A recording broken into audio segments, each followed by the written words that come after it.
அப்புசாமி சீதா பாட்டி கதைகள் கேட்டிருக்கீங்களா? ரொம்ப சூப்பராக இருக்கும். இயல்பான நகைச்சுவை உணர்வு அந்த கதை முழுசாக இருக்கும். அதில் ஒரு கதை, ஒரு குட்டி கதை தான் இந்த வீடியோவில் கேட்க போகிறோம். கதையோட தலைப்பு என்னென்னா, சுதந்திரம் எனது பிறப்புரிமை.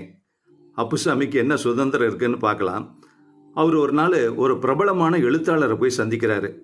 அந்த எழுத்தாளர் வாழ்க்கை வரலாறு எழுதுறதுல ரொம்ப ரொம்ப எக்ஸ்பர்ட்டு. அவர்கிட்ட கேட்குறாரு அப்புசாமி, நீங்கள் என்னோடய வாழ்க்கை வரலாறை எழுதணும் அப்படின்னு சொல்லிட்டு. அவருக்கு ஓரளவு அப்புசாமி பற்றி தெரியும். ஏங்க, உங்களை எனக்கு தெரியாதா?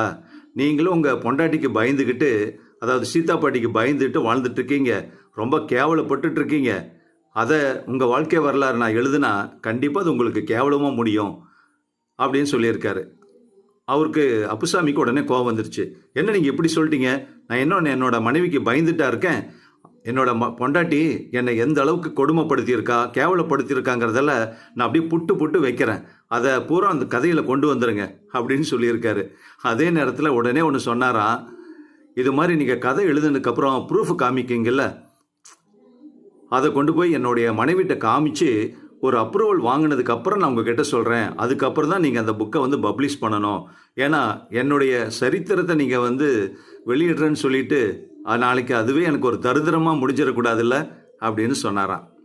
இந்த கதையை பற்றி உங்கள் கருத்தை கமெண்டில் சொல்லுங்கள்.